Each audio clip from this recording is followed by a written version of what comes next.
Hi, everyone. Welcome to episode 221 of the Book Cougars, two middle-aged women on the hunt for a good read. I'm Emily. And I'm Chris. And we are recording this on November 13th. So the U.S. presidential election has happened. We know most of you are aware of that, internationally as well. Emily and I have made an effort to not talk about current political events on our podcast. We know there are tons of other places for people to go to hear as much discussion and deconstruction of that. And here we want it to be about books and the joy of reading books and sometimes the sadness of reading books. We know and firmly believe that books are not apolitical. Books are political in that way, but we don't want to get bogged down by current political events, but we do want to acknowledge what just happened in the election. And we are just so grateful for our community here. And time that we can spend together talking about books, whether we do it together as Chris and I are doing today, or we do it virtually with you, which is one of the things we're so proud of here at the Book Cougars. If you're part of our Patreon community, we have a monthly reading salon now where we gather and talk about books in our reading lives. Anyone can join our quarterly read-alongs for free. We do that also via Zoom. And then you can find us on all sorts of social media platforms via our email, bookcougars@gmail.com, and Goodreads. And we just want you to know that we are here as a community, and we will continue to be here as a community together. Yes. Some of the big advice is turn towards your people, whether they're online or in real life, but connect. We believe in democracy and the rule of law and equality here and want to keep focused on the hope and the activities that we can do to support all of you. That being said, we're going to turn to one of the big guns, and that's Toni Morrison. There is a quote that's been going around that I've read so much over the last week, and it resurfaces again and again during difficult times. And this is from Toni Morrison. This is precisely the time when artists go to work. There is no time for despair, no place for self-pity, no need for silence, no room for fear. We speak, we write, we do language. That is how civilizations heal. And I have to tell y'all, when I read it this time, I was like, okay, enough pressure on all of these artists and creators, but then I let myself soften around it and realized we here at the Book Cougars are creators. So here we are doing our creating today together, which brings us so much joy. And also I turned to poetry this week. Yeah. And I think the thing is with creators, as you read, you're a co-creator with that author. Two minds come together when you're reading a book. Very good point. So this is a poem I've been carrying around for a long time, like literally in my daily backpack. When I was spending the summer in Michigan this summer, I decorated a copy and put it on the refrigerator in the place that I rented and forgot it and left it for the next tenant. But I just thought we'd start with a poem today. Don't Hesitate by Mary Oliver. If you suddenly and unexpectedly feel joy, don't hesitate. Give in to it. There are plenty of lives and whole towns destroyed or about to be. We are not wise and not very often kind, and much can never be redeemed. Still, life has some possibility left. Perhaps this is its way of fighting back, that sometimes something happens better than all the riches or power in the world. It could be anything, but very likely you'll notice it in the instant when love begins. Anyway, that's often the case. Anyway, whatever it is, don't be afraid of its plenty. Joy is not made to be a crumb. I love that one so much. I particularly like that line, joy is not made to be a crumb. And I highly recommend that you all write that down somewhere and just remember it on a daily basis and find glimpses of joy in your daily life. Hopefully we'll bring you a little today with this episode. Yes, absolutely. So let's jump in. Chris, what are you currently reading? I am finally reading Imagination, a Manifesto by Ruha Benjamin. Loving it so far. I really enjoy her writing. I loved her last book, Viral Justice. I just love her tenacity. You know, she was awarded a MacArthur grant recently, and Princeton, like any university, always wants to brag on their people who win awards. And she's actually been under investigation recently by Princeton for her support of Gaza and speaking out on that. And so when they sent her an email saying, what is your reaction to winning this award and all this stuff, she spoke about what's going on with this very deep, painful issue. And of course, they didn't share that because they wanted the glowing response, right, that an award winner they assume would give. And I applaud her for that. You know, she has a mission. And one of them is to help us ignite our imaginations and help the world in different ways. Because was it Einstein who said, we can't solve the problems with the same thinking that got us here? Something along those lines. I think it might have been Einstein. Yeah, so looking at imagination, it's a short book. It's from the Norton Short series. She talks about the genius tests that have been created over time. And one of the tests shows that, like, when it's applied to kindergartners, 95% of kindergartners, something like 95%, score genius level. But within 10 years, that's completely wiped away. So she's talking about gifted programs to raise these children and enhance their imaginations. And she's like, what about the other kids? What kind of education is for them? So I think it's going to be one of these books I'll read swiftly through and then have to go back and really digest. Imagination, a Manifesto by Ruha Benjamin. I'm so glad you're finally getting to that. I know that's one you were really excited about when it came out. Well, it's Nonfiction November. We did a video a couple weeks ago that you can check out on our YouTube channel about some of our favorite nonfiction books that we recommend, some that we haven't read, and those that we're planning on reading this month. And Imagination was one of them for me. And we'll put a link in the show notes to that video. Well, I'm reading a nonfiction that I didn't talk about on that video, of course, because that's how it goes. We have the ones we intend to pick up, and then we pick up others. I'm reading Be Ready When the Luck Happens by Ina Garten. I'm actually listening to it via audio, and she narrates. One of the things I love about her is her voice, so it's really a pleasure so far. Some of you might know her as the Barefoot Contessa. She has 13 cookbooks out, and this is her memoir. She starts out with a prologue that talks about her life in general, kind of overarchingly, and that she didn't really want to write a memoir, which I think was a good way to do it, because as you start listening, you're interested in her childhood, but I was also kind of like, get to the meat. I want to know when you became Barefoot Contessa, you know? But it is actually really interesting to learn about her childhood and when she met her beloved Jeffrey, who's her husband, who's part of Barefoot Contessa's world, because on the television show, which ran for 20 some odd years, she would fix supper, invite guests, including Jeffrey. And there's even a cookbook that I own that's cooking for Jeffrey. So it was interesting to learn that they started dating when she was in high school and he was in college. And that she was kind of a rebel from the start and came from a family where a very unpleasant family of origin with even some abuse that she talks about, physical abuse from her father, and that she made it clear to Jeffrey from the start that she wasn't going to tolerate a relationship where she couldn't speak up about what she wanted and needed. And so their relationship is really filled with that, which I appreciate. And the part that I'm at, which is probably about the 50% mark, she now owns Barefoot Contessa Restaurant, which was this summer market in West Hampton. And she and Jeffrey are actually having a little separation time because she realized that when she met him so young, she was still a child and he parented her a lot. And she needs some time now as an adult making her own way. So I really appreciated learning that. And it brought me back to my time when I was a young mother. I had moved back to my hometown of Yellow Springs and was hanging out with a lot of these 70-year-old women.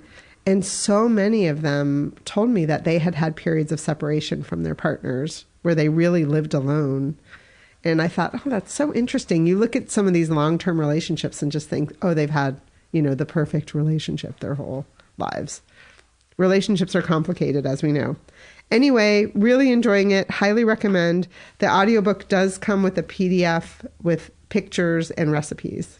More to come on that. Be ready when the luck happens. Ina Garten. Very cool. Every time I hear her name, I have fond memories of lifting hundreds and hundreds and hundreds of pounds of her books at the bookstore and shelving them. Yes, they are heavy books. She talks about, not in this, but I've heard an interview about how she was very particular when she started writing cookbooks about the weight of the paper, how they would open flat, and all of this kind of stuff. So yeah, they're works of art. Yeah. Heavy works of art. The other book I'm reading, I've been looking at all my nonfiction at home. So this is one I pulled off the shelf. Advice for New Faculty Members by Robert Boyce. This is a book that was recommended to me for the writing advice. So this book looks at the three main core elements of what it is to be a faculty member. So teaching, writing, and service. And I'm focusing on the writing part of it. I am not a new faculty member, but I am always curious about writing advice and how people write. One of the things I was surprised to hear him say was to spend as much time talking about writing with other writers as you do writing, which I appreciated that because a lot of people are really focused on the butt in the chair and write. Less talking, more writing. Which, I know talking about writing is a great procrastination technique. I understand that completely. But talk about building community. Talking is what gets us there, right? To build communities. And he also speaks about writing in a way, trying to get people to be happier writers by getting away from some of the myths about writing, like that you have to wait for the muse to strike, or you have to wait until the deadline is upon you. And a lot of people believe, I'm one of them, that I work better under pressure and deadline. And he's trying to get people to see that if you plan out your writing days and you have a system and you don't rely on that anxiety, you'll be a happier writer. I would imagine, I haven't gotten to this point yet, but you'll also create more thought through texts as well. So he says to write 5 days a week, 3 to 4 hours a day, and 10 to 50 minute sessions. So do small sessions. A lot of the things with new faculty members is that they put a lot of pressure on themselves with the teaching, and they say the writing can wait. And he's saying to do both, but to do the writing in 10 minutes a day, to just do something. And he said it seems almost pointless in the beginning to do that little bit, but that those little bits do add up to a writing practice, right? To create that habit. So this was really fun because I read a few pages before bed the other night. And then the next morning on the way to work, I was listening to one of my favorite podcasts, Drafting the Past. And the latest episode is an interview with an academic named Robin Bernstein at Harvard, talking about her latest book. But she recommended this book, Advice for New Faculty Members, as her favorite writing book. Oh, that's funny. I was like, that is awesome. One of those wonderful reading synchronicities, yes. Right? Previous guests on that podcast, which is all about the writing of history, no one had recommended this book yet. And it's been out for a while. It came out in 2000. Not like it's a new book, but apparently it's a sleeper, because I'm sure it was some academic person who recommended it to me for the writing advice. So again, Advice for New Faculty Members, Robert Boyce. Yeah, I mean, I imagine people who aren't in academia would look at that book and say, okay, it's not going to be advice for me. But as we know, anything you read, if you're writing, could help you. But I have to laugh because when you're talking about the procrastination, it made me think of the author Beverly Jenkins, who wrote the book Indigo, which was our first read-along this year in our year of reading romance, who said she has to wait till her deadline is up above her titties before she can get any writing done. Oh, my goodness. I am listening to another audiobook. I had that great experience listening to boyfriend material on an audiobook. So I thought, well, it's nonfiction. November, I will look for a short nonfiction book to read.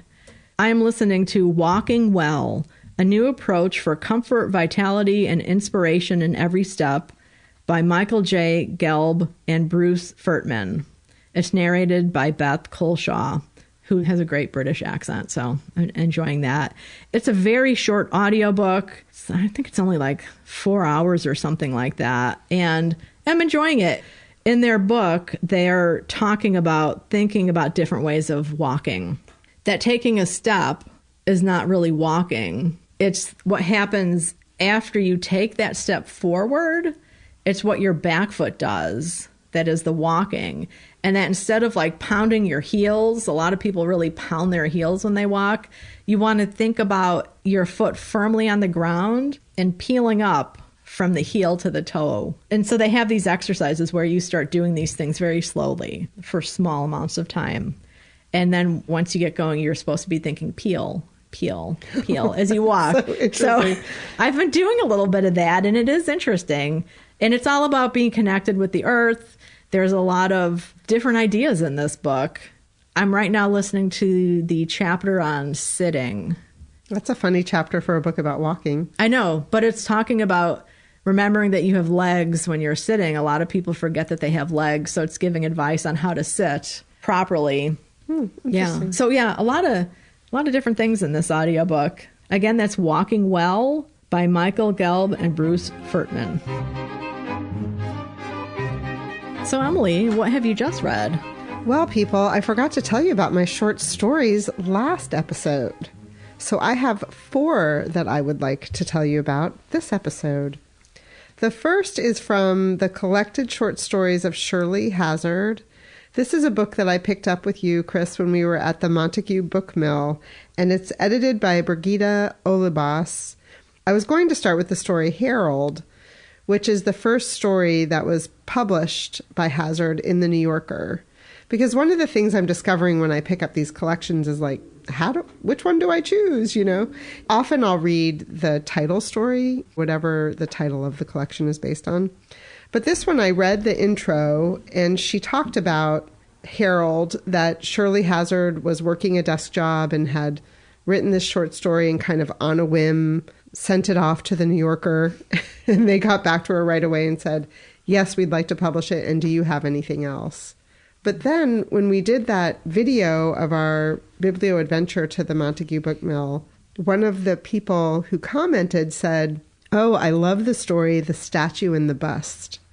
And they said one of the things they love about Shirley HAZZARD is her endings. So that got me intrigued. So I read The Statue and the Bust. Shirley HAZZARD had a lifetime love of Italy. This is a story about a teacher who's on the steps of a museum, and she's guiding a group of young girls. And there's a statue that she's discussing, and it's a bust of a head. And the statue is the subject of, actually in real life, of a poem by Robert Browning, published in 1855, called The Statue and the Bust. So that's the title of the short story, is actually the name of this poem by Robert Browning. Michel is a man who's observing her in the square, like across the square, hoping to draw her attention. And she's concentrating on her students, and her students are talking to her. I don't really want to say more about it, except that the ending does surprise you, which I appreciated. You know, it's like you think it's going to go a certain way, or sometimes I'm trying to decide if you think it's going to go a different way is the same thing or different from you want it to go a certain way. Do you know what I mean? Mm-hmm. And then the author surprises you. I really loved that about this. So thank you to Carrie, who's the person on YouTube who suggested I read this short story. I really enjoyed it and plan to go back to reading more Shirley HAZZARD. The next one I read is called Let the Chips Fall, and this is in a collection called Devil's Snare. We came to get a copy of this book in a very interesting way, which is that Chris and I are fans of stopping at little free libraries whenever we get the chance. And sometimes if we have them with us, we'll put a business card and a pen from the book Cougars in. I had done that. This is the little free library I talked about where I got a copy of Slow Horses. And we got an email from an author saying, I think you came and visited my little free library. And the author was Ange Pompano, who is an editor of this collection, along with Susan Oleksiw and Leslie Wheeler. And Ange, if you're interested in learning more about him, he was recently a guest on our Mystery Man's YouTube channel, Central Booking. And I thought I would start with Ange's story, and then I didn't. Sorry, Ange. I will get to your story, I promise. But on the back, in purple, it says, plus Emily Ross, winner of the New England Crime Bake Al Blanchard Short Story Fiction Award for 2024. Wow. So I was like, well, surely I'm going to have to start with that one. And it was the first story in the collection called Let the Chips Fall. It's about Liam, who's studying for his SAT, and his friend Shady keeps calling to ask if he's better and does he remember anything about what happened, because Liam has a terrible head injury. Because Liam is studying for the SATs, Emily Ross intersperses all of this wordplay into the story that's very interesting, because it's like Liam gets convinced to go out with his friends, but he needs to keep practicing for the SAT. Let the Chips Fall is a reference to poker, which is part of the story. And as the story unfolds, you slowly start to learn, and it is revealed why Liam has a head injury. And that's all I'm going to say about that one. The title of this is called Devil's Snare. And these are crime stories. I like that. Devil's Snare makes me think of Harry Potter and that one scene where Hermione's knowledge comes to the rescue about how to escape Devil's Snare. Oh, interesting. Yeah. Well, lots of stories in here, so I'll definitely be working my way through this collection. The next story I read is from a collection called A Kind of Madness by Uche Okonkwo. Uche is a Nigerian writer, and these all take place in contemporary Nigeria. And the story I chose to read is called Debris, and it's about Deboy, who's in Nigeria. And the opening of the story is he's lurking around a newsstand trying to pick pockets. He's become very good at picking pockets. Eventually in the story, an acquaintance comes running through and past Deboy, screaming about the fact that there's food available. And they run over to try to get in line to get this food. And the story is a lot about survival. It made me think about the title of this collection, A Kind of Madness, and the different things that bring us towards madness. And hunger is one of those, for sure. And that's what this story is about. It was really short and really powerful. And one of the things that she does is talk a lot about rules here, and intersperses the idea of rules. Like one of them, it says, he learnt rule number 1 then, every man for himself. And I really liked the repetitive nature, even in this short story, how she came back to that idea of rules. And Madness, really good collection. And then post-election, and I wanted to visit with a good friend, so I picked up SHIRLEY Kaywood's collection, A Small Thing to Want. Nice. Yeah. And, you know, I kind of gobbled this collection up when it was first published. Longtime listeners will know SHIRLEY Kaywood is a good friend of the podcast and of ours, and a childhood friend of mine. So I decided to go back to the opening story called Good Enough, which is about Alice Barrington and her neighbor Dale. Alice is new to the neighborhood. She just moved there a few days before as the story opens. And she's trying to plant a bush. And Dale, the attractive male neighbor, is trying to help her. And we come to find out that Alice is a new widow and has 2 young children. And there's a tension through the whole story of kind of like a sexual tension, and also one of those gendered tensions of her not wanting anyone's help, but also being in a position where she could use a little help, and her also having just survived a really traumatic experience. And SHIRLEY Kaywood is the queen of endings. The ending in this story, I mean, reading it again, like I wanted the ending to be different, even though I knew what it was going to be. So highly recommend this collection. It's on sale now on SHIRLEY's website. I'll put a link in the show notes. Awesome. 4 short stories. Wonderful. Thank you for catching us up on that. Well, I finished a book last time that I forgot to talk about, and I won't spend a ton of time talking about it because I think I have talked about it and currently reading, but it's This Cursed House by Del Sandine.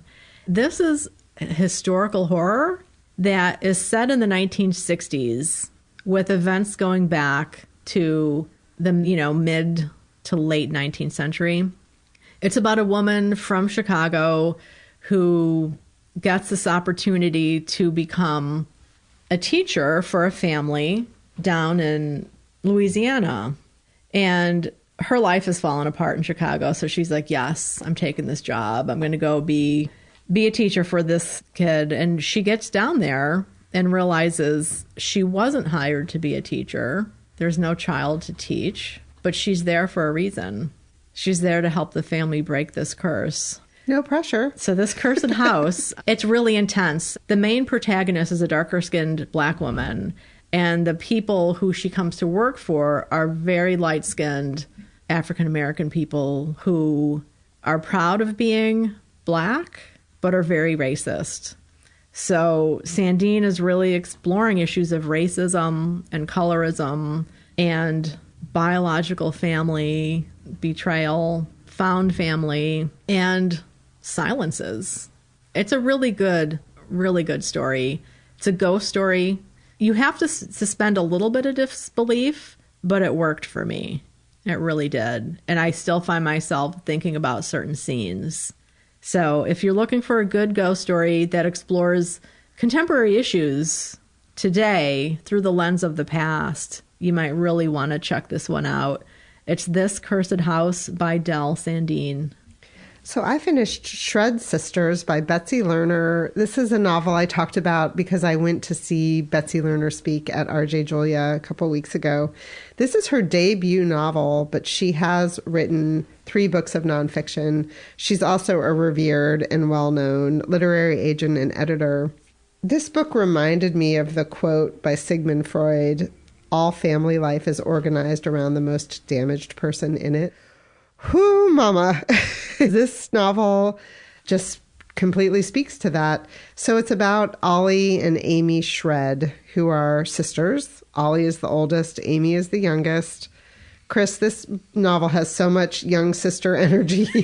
She and I are both youngest sisters. It's told from Amy's point of view, the youngest sister. It starts in their teen years where her older sister Ollie is starting to show signs of mental illness, really, but nobody was calling it that at the time, and nobody understood really what was happening until she was pretty deep in it.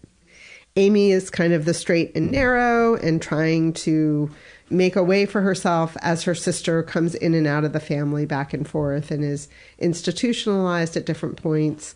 So it really follows a 20-year period of time from Amy's point of view of her progressing through her life and then her sister Ollie stepping in and out of it. I didn't love it. It wasn't because it wasn't well written. It was really well written. I think it was just really hard to read.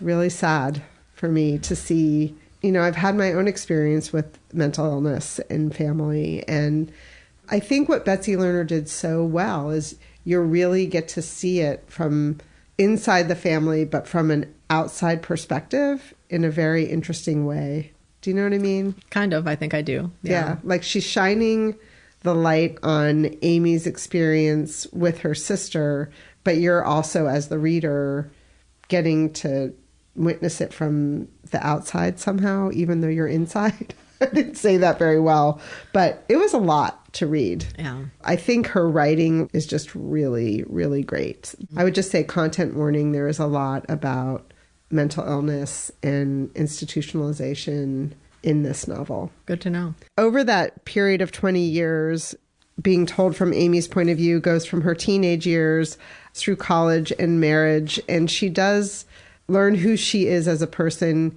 through both the eyes of her family and her own individual self, which isn't easy to do in a family where one person is sucking most of the oxygen out of a room. Again, it's called The Shred Sisters. I did dip into the audiobook too, I should say, which was read by Rebecca Lohman, and I enjoyed that as well. I probably only did that for a couple chapters. Well, I finally finished my Victober book. It's the wrong book. Y'all, there are so many books on this desk. I finished Armadale by Wilkie Collins. This is a novel that came out in 1866. I have taken pages and pages of notes in my little notebook when I was reading. I've also underlined things in the book. And then this morning I thought, how am I going to talk about this one? I listed a bunch of things out on a notepad, which is still a lot of notes. You know, it's a great 19th century novel. It is a sensational novel that is about impersonations, probably at the core, not knowing who people are, knowing who people are, and the shenanigans and petty crime and major crime that can come up with that kind of situation. So if you've been listening along, a couple episodes I talked about the beginning of this novel that takes place in a spa in the Black Forest in Germany with an Englishman who is dying. And he wants somebody to write down this story that could be given to his son when his son comes of age to understand what's going on. There's a cranky Scottishman who's also at the spa who gets roped into being the one who takes down the man's story/confession. So it starts there. You learn very early on that Alan Armadale is a couple different people. In the end, I counted, and I think I'm correct in saying that there are 5 different Alan Armadales in this novel, and it gets confusing at times, but it was a joy to read. It took me a while to get through because, hello, it's a lot of pages. But there's Alan Armadale, the main character of the story, who is a young man who's inherited a huge estate. He's one of those blonde-haired, clueless young men who just goes through life doing what he wants and not understanding the wreckage that he's causing and just the kerfuffles that are happening socially, because he thinks, oh, I'm just going to write this short letter and everything will be okay, when he's just violated all these social norms. So the town surrounding the estate that he's inherited, everyone comes to really be annoyed by him. But he wants to be just off sailing on his yacht. He's built a yacht. So there's some shipwreck action in this novel. There's a little bit of everything. There's the shipwreck. There's international travel. British colonialism is a part of that because the other Alan Armadale had a white British father and a black mother from Barbados. So Midwinter is his name. He's also kind of the same age as Armadale. They eventually meet, and you find out about their fathers. I don't really want to give too many spoilers. I realize this book is way over 100 years old, but still, I think spoilers still matter. So, you know, there's a big estate involved, and in a 19th century novel, that means other people are out to get it. Enter a woman named Lydia Gwitt, who is basically an orphan. She's a 12-year-old servant at the beginning of the novel when you hear that man's confession. Lydia was a 12-year-old servant of the man's first wife, if I'm getting that correctly. She grows up under the wing of some petty criminals. So she's the villain in the book. And apparently her behavior scared a lot of people in the 19th century because there were some really big impersonation cases. And it also made me think back to like medieval times. There was a case, the return of Martin Guerre, which was a French man who'd been gone for 12 years or something like that and returns to his village. And some people accept him for being the original Martin, including his wife, but other people don't. Anywho, different book, but really cool if you want to check that one out. So there's Lydia, who is working different angles to try and get revenge. One of the themes in the book is rationality versus superstition. Of course, it's the British who have all the rationality. One of the characters, Mr. Brooks, who is the man who kind of helped to raise Alan Armadale, there's a quote about him saying, Mr. Brock's comfortable common sense instinctively denied the startling conclusion that was being made. So I just love that his comfortable common sense, just that British, rational, not accepting anything that is right in front of your face because there's not a, quote, rational explanation for things. Midwinter is the, quote, other in this book. He's half white, half black, and is presented as the one who has these superstitions. And at one point, I think it's also maybe Mr. Brock who's complimenting somebody on what they did with somebody else to, quote, trample down his own imagination. So you just have those tensions going on. In the end, there's a sanatorium involved that is creepy as hell. From petty criminals to murder, there's a lot going on in this book. And Alan Armadale, who's the, quote, hero, as is Midwinter, I eventually found him charming with all his foibles and everything. I think me as a younger reader would have hated him. I would have been like, you spoiled rich brat going around causing chaos. I found him a bit charming this time around. He also has a love interest who's a sweet, naive kind of girl, Lydia Gwent, who's an older woman. I think she might be 39, which is ancient back then, I suppose. Also has Armadale's eye for a while. At one point in the middle of the book, it got bogged down a little bit for me because a lot of it is Lydia's diary. And it just went on a little bit too long. Otherwise, there's some really good action in this book. There's some sweet scenes. Like there's this one scene where they're out in the reeds having a picnic out on a boat. And you can just really picture it. Wilkie Collins can paint a really pretty scene, and dreary ones as well. If you were looking for a different Victorian novel to sink into that is not Charles Dickens, if you haven't given Wilkie Collins a try, this is considered one of his 4 big novels. 2 of the other, The Women in White and Moonstone, I've read both of those too. Between the 3 of these that I've read of his, I'm not sure which one I'd recommend first. I'm kind of leaning towards Moonstone. But I've only read A Woman in White, which I loved. Yeah, I mean, that's really good too. So I'm glad I read it. I'm not going to rush out and pick up another Wilkie Collins anytime soon. But again, that's Armadale by Wilkie Collins. That was my Victober book. Congratulations. Thank you. Did I just talk about it for a half hour? Yes. Yeah. That was the abridged response, everyone. Can I add one more thing, too, about Armadale? No. I'm just kidding. You know, the whole thing with like Midwinter's mom being from Barbados, there's scenes in Madeira. It's British colonialism. It's the height of it, or almost the height of it. But you get that vibe of here are the others now coming to England, and the fear that colonialism brings back to the British shores, I think is a theme running through it too. One of the things I love when Chris asks a historical question hypothetically is that she just keeps talking. She leaves 0 airspace for me to answer because she knows I have absolutely no idea what she's talking about. Well, I mean, you do sometimes, so I wait for your eyebrow to go up. And if your eyebrow goes up, that's when I stop talking. Oh my goodness. I finished The New Menopause, Navigating Your Path Through Hormonal Change with Purpose, Power, and Facts by Mary Claire Haver, MD. On page 66 of this book, she says, I want you to use what you learn here to advocate for yourself and make an informed choice on what is best for your body during your menopause journey. And I think that's the biggest takeaway I'd like to say about this book is she is a doctor who is an OB-GYN. She was trained, board certified. She was practicing in a regular OB-GYN practice where she was doing regular gynecological care and baby care, helping women deliver babies. And once she entered menopause, she realized she got no training during her medical school years and even in practice really on perimenopause and menopause until she started to have patients going through it, and she started going through it herself.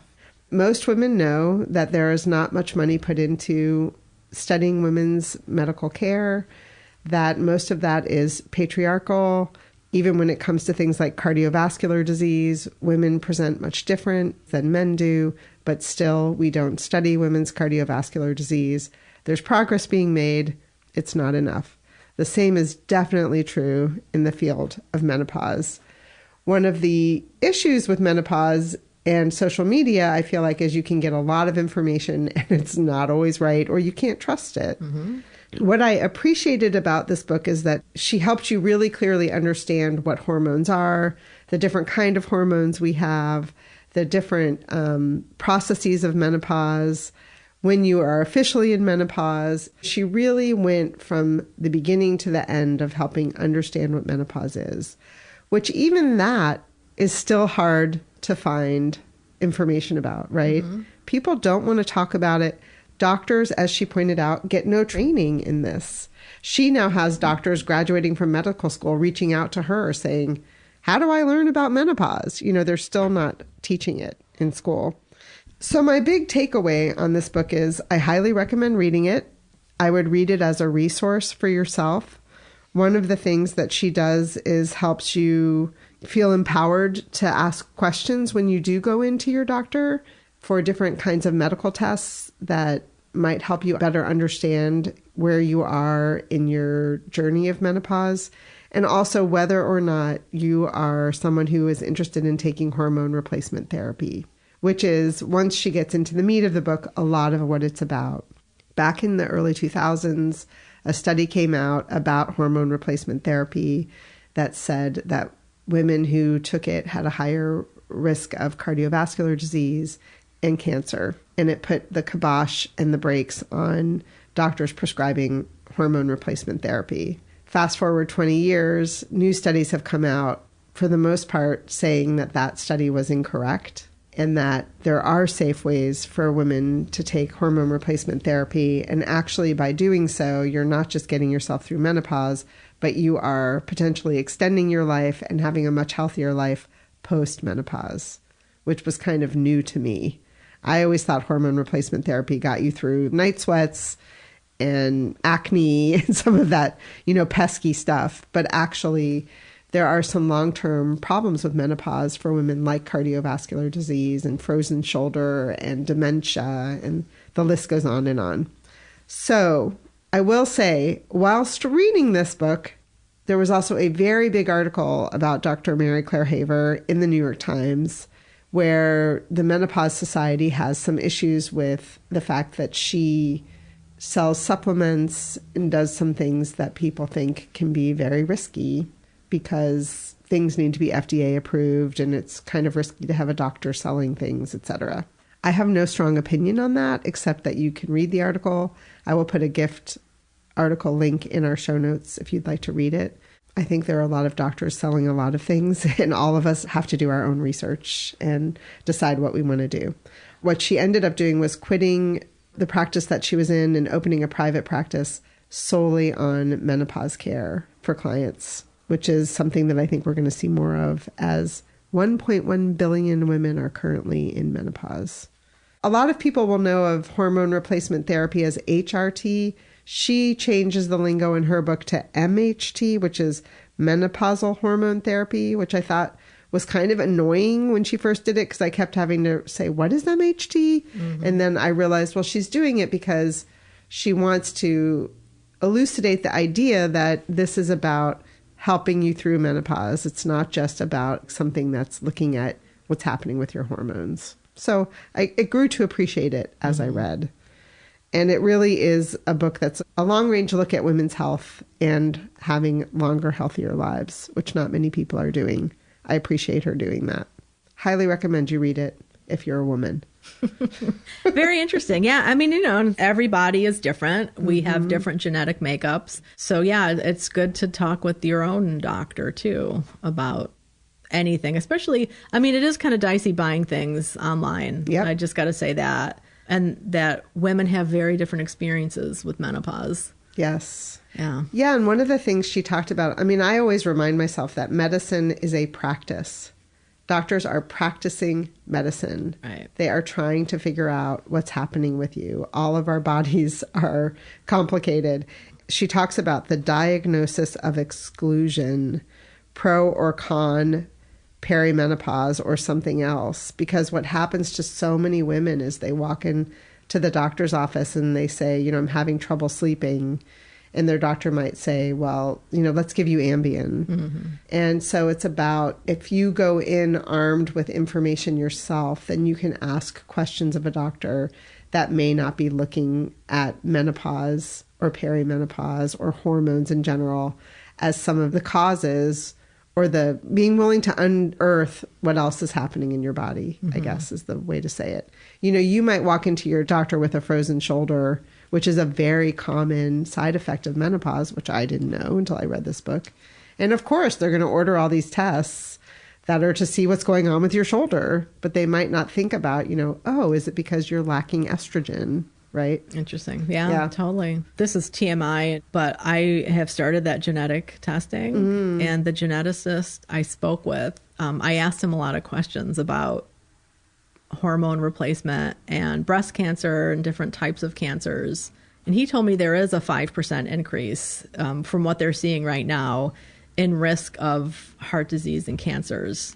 And he also said, if you have the BRCA gene, absolutely not. Yes. Like, you definitely want to have some of that genetic testing done if there is different cancers in your family. So, I mean, it's a huge issue. And I think a lot of people wish, me included, that sometimes medicine was more like engineering. Like, this is the exact bolt you need to use to carry that load. Yes. Right? And it's just not. It's, as Emily said, it's the practice of medicine with, our biologic bodies that respond differently to different medicines and have different genetics and carry different code.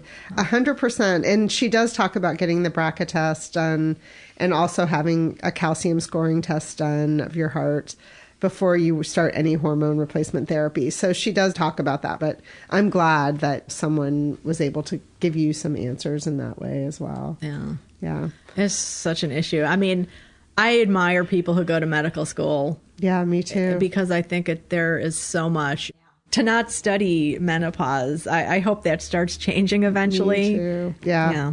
So again, this is called The New Menopause by Mary Claire Haver. Well, the next book I read was super fun, and I won't talk about it a lot because it is our fourth quarter read-along. Yippee! I read A Little Bit Country by Brian D. Kennedy, and I absolutely loved it. It was the perfect antidote for post-election blues. Really enjoyable story. And it took me down a Dolly Parton YouTube video binge. I love Dolly Parton. I've been a fan of hers for a long time. So that was fun to do that. And I really look forward to talking with everybody about this book. December 8th is our read along of this book, 7 p.m. Eastern time. If you're interested in joining us, please send us an email, bookcougars@gmail.com. And we're excited to announce that we're going to have a conversation with the author, Brian D. Kennedy. So if you're reading and you have a question for him, send us an email about that as well, and we will do our best to ask him. And you could also put it in our Goodreads thread if you want there as well. Yes, we have a Goodreads thread. Oh, because I made a comment on that because at least one of Dolly Parton's songs were alluded to within the novel. And when that popped out at me, I thought, oh my God, how many have gone over my head? Did it make you want to go back and start over? It did. Yeah. It did. So I'm looking forward to talking with Brian about this because he wrote it in part as a tribute to Dolly Parton and Dollywood. Yeah. Yeah. We have to ask him if he had a soundtrack as he was writing. Oh my gosh. Yeah, that'd be fun. So I too had a post-election read called Where They Last Saw Her by Marcy R. Rendon. This is a standalone novel of Marcy's. She also writes the Cash Black Bear series. Remember, we read Murder on the Red River when we were doing our year of reading Indigenous writers, and that's number 1 in the series. We just got at Book Cougars headquarters number 4, which is called Broken Fields, and that's coming out March 2025. And it made me realize I want to go back and read the other books in that series. But this is called Where They Last Saw Her, and it's about Quill. She's living on the Red Pine Reservation in Minnesota. When she was very young, she saw a young man jump off a bridge to his death, and she went running for help, and she's kind of never stopped running. She goes out and runs a lot, and she's currently training for the Boston Marathon. She's out for a run, and she hears a blood-curdling scream that frightens her, and she hides. And then she ends up going home to her family. She's married to a man named Crow and has 2 young children. The book takes off from there. A woman has gone missing. Throughout the course of the novel, several other women are either abducted or go missing. It's a really hard book to read. It's also a page turner, I will tell you. There are a lot of scenes where this group of women is out running and they make some choices that are nerve-wracking and you're kind of on pins and needles. And Quill's husband, Crow, is very respectful of her, but also understandably worries about her going out running, so demands that she go with a group of women. And she has these 2 friends, Punk and Galen, who are her co-conspirators throughout the novel. And I really liked their characters. Liked the female bonds and the way that Marcy Rendon wrote about them here.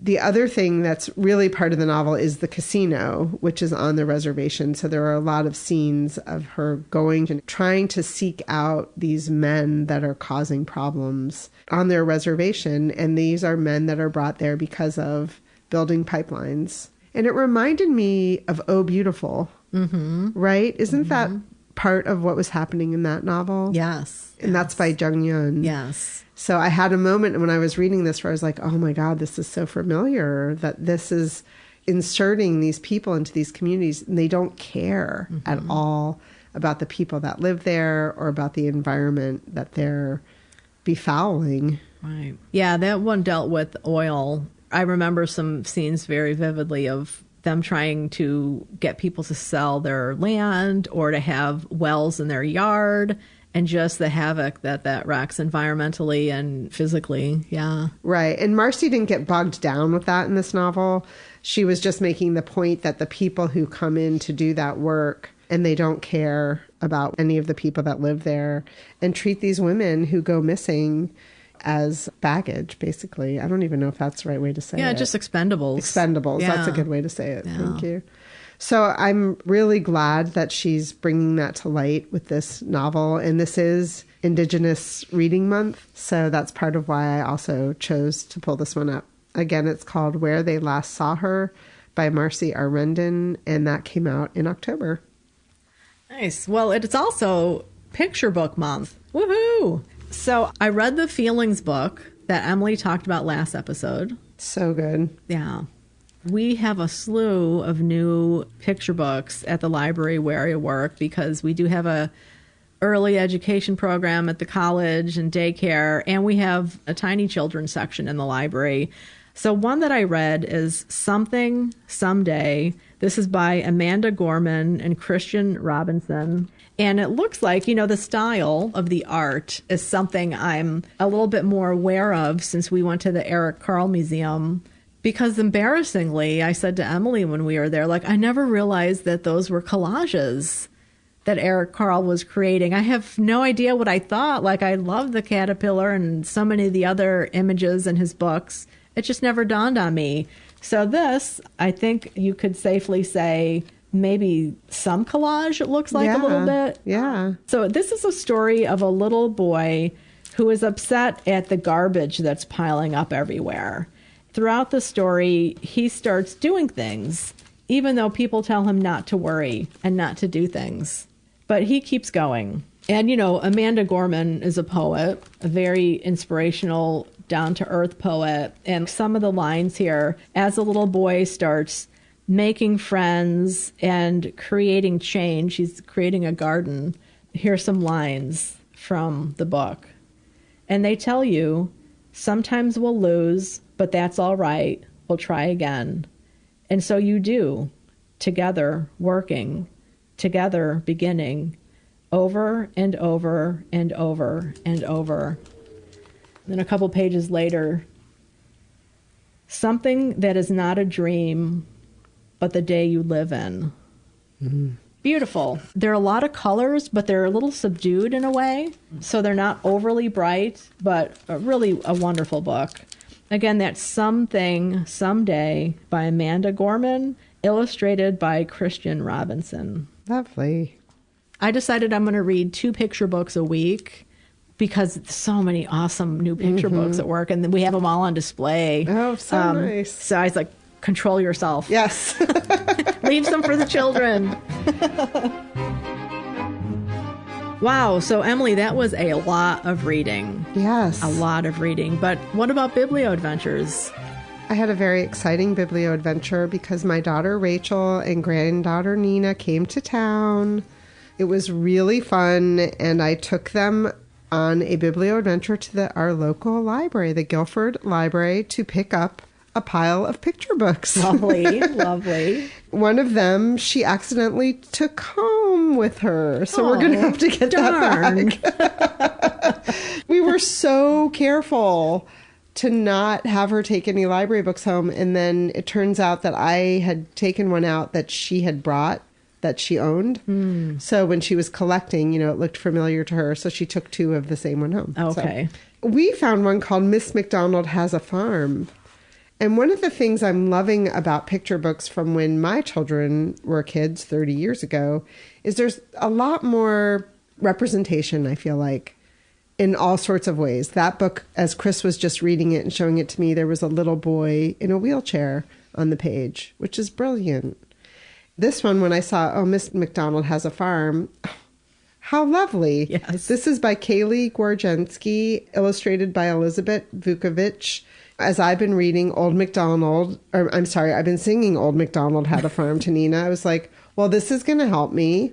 So I'll just read the very first so you can hear how they changed the lyrics from the Old MacDonald Had a Farm that you might be familiar with. Miss McDonald has a farm. She loves things that grow. And on that farm she has some lettuce. E-I-E-I, grow. Aw, isn't that cute? Sweet. And then with a seed here and a sow throw there. With a seed here and a sow throw there. Here it shoots, there it sprouts, everywhere it sprouts. Miss McDonald has a farm. She loves things that grow. Oh my God, I loved it. And I have to say, Nina's 4 months old, folks. I'm definitely enjoying these more than she is at this point. But she does sit through it with me, which is lovely. Lovely, for sure. That was really fun. What about you? Oh my gosh. Well, I have to say, everybody, we posted a picture of Emily and Nina reading a book on our social media. It's just adorable. And I can vouch that Nina's even cuter in real life, but it's an adorable picture. Check it out. Biblioadventures, I attended the live stream version of the Margaret Fuller event that we had talked about in the past. This was live streamed from the Concord Library, the Joel Meyerson annual lecture. The title, The Scrolls of the Past Burn My Fingers, Reviving Margaret Fuller in the Library of America and Edinburgh Editions.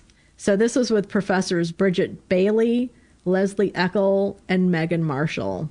Really great event. So they're putting together an edition of Margaret Fuller for the Library of America. So it's going to be one book that's going to contain a lot of different genres of her writing.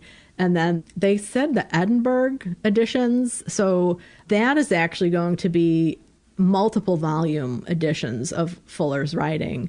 But for the Library of America edition, it was really fascinating to listen to them talk about how they decided what to put in this edition, which is forthcoming in February. So they had 5 principles that guided them in their selection. Pieces that follow her biographical arc of life. They wanted to include multiple genres. That was number 2. Number 3, texts that are in conversation with one another, which is important, I think, for, the continuity. Number 4 were also pieces that speak for themselves, too. And then number 5 is choosing pieces that speak to our own time and to her activism and art. So I am really looking forward to this edition coming out. I plan on doing a buddy read of it, probably taking a few months to go through it because Margaret Fuller's writing can be quite dense. So anybody who wants to join me, shoot us an email, reach out to me on social media, and we'll see what we can do with reading Margaret Fuller. Next year is going to be the year of Margaret Fuller around here, so be ready, everybody. Yes. And then I also went to our local library and our local independent bookstore, Breakwater Books, the day after the election. Great places to go. I had a hold to pick up. And then at Breakwater, the owner had set aside a book for me, an ARC that came in. The book's not being published until April, but she thought I might be interested in it. It is called The Lilac People, a novel by Milo Todd.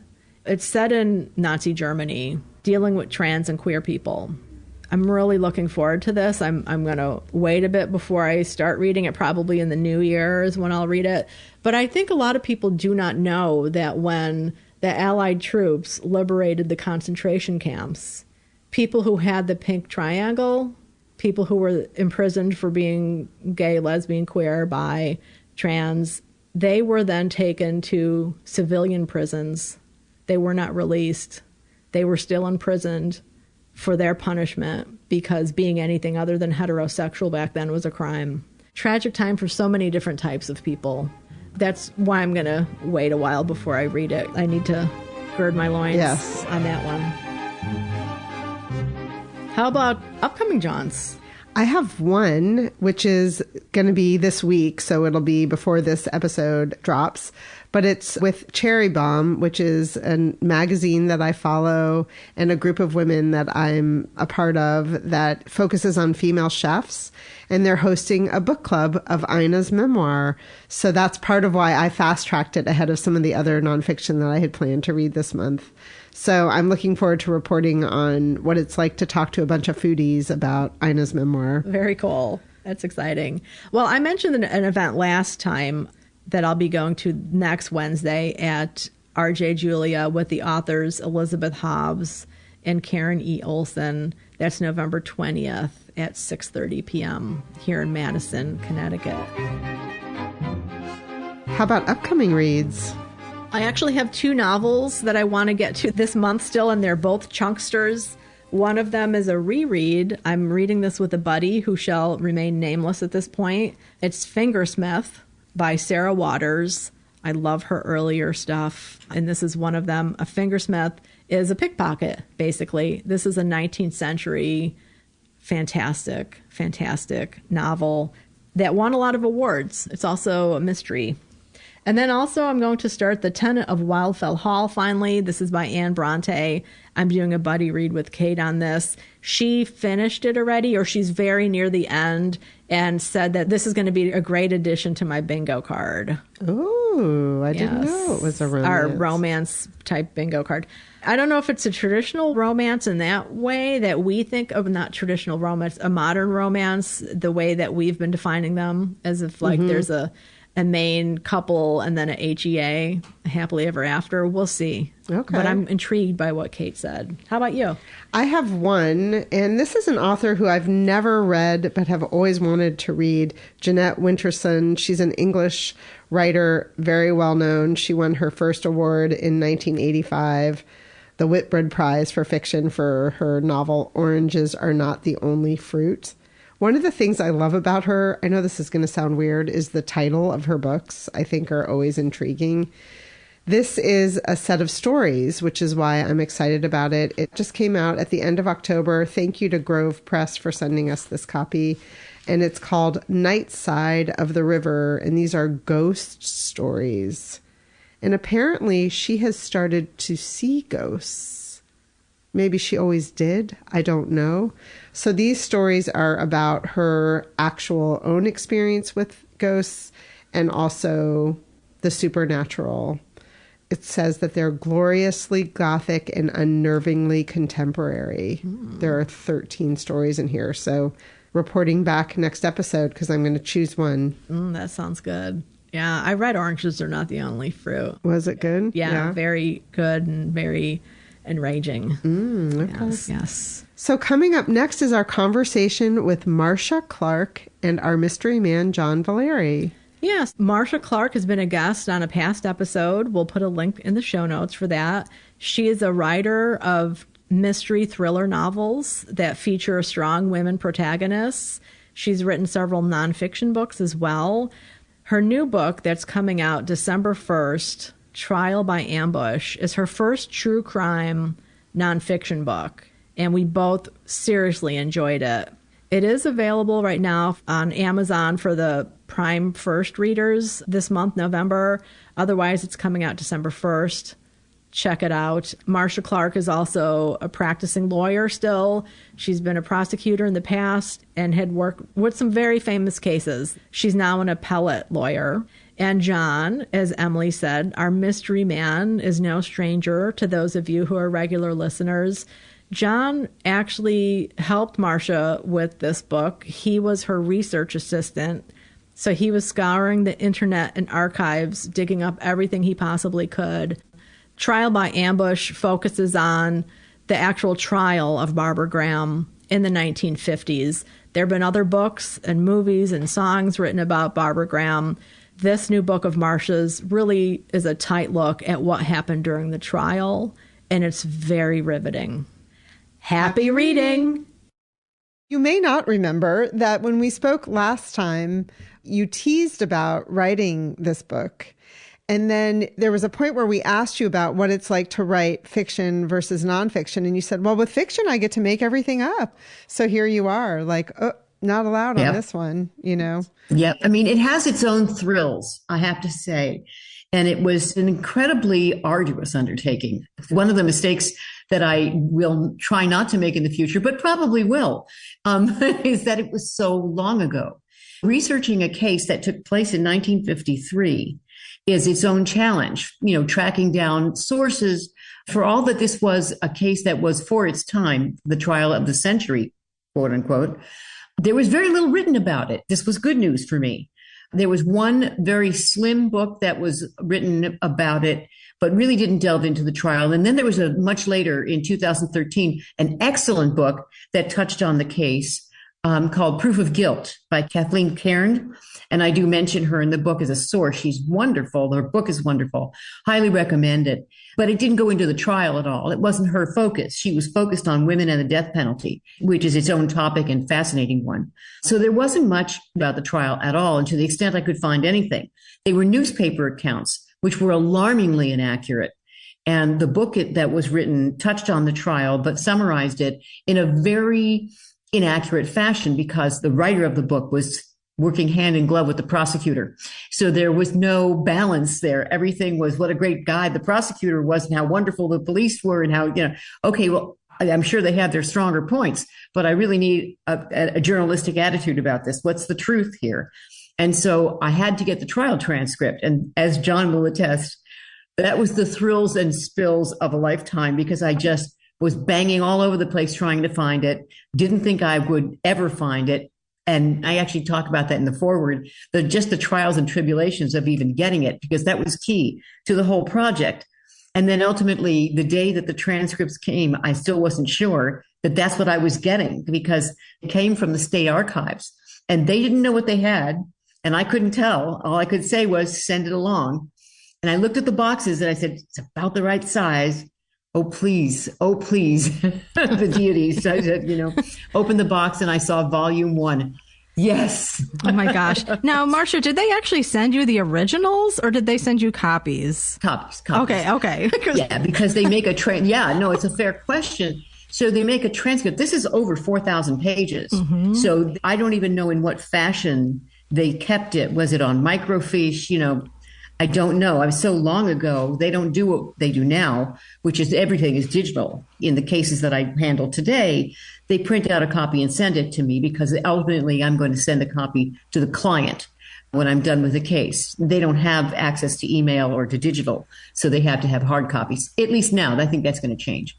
But yeah, what form they have it in or how they store it, I don't know. But they sent me a copy, and it's taking up a lot of room in my bedroom. Yeah, I know. That part of the book, I was like, wow, I can't imagine where to even start with that. And then you just start. How did you actually go through that amount of paperwork? Did you set aside a certain amount of hours a day? How did you handle that?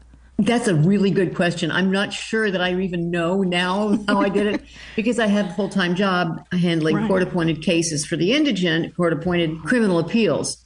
And so there was that going on. At the same time, I was also working on a podcast that is now just been released called Informant's Lawyer X, about another true crime story about a high-profile criminal defense attorney in Australia who turns police informant. and that gets involved in a double murder execution style. It's a crazy case. So I'm doing all of these things at the same time. So it became this crazy mosaic of a day where I'd spend a certain number of hours on a case of my own, then a certain number of hours on Barbara. That's what I called this book, Barbara. And then a certain amount of time I'd have to set aside for the podcast.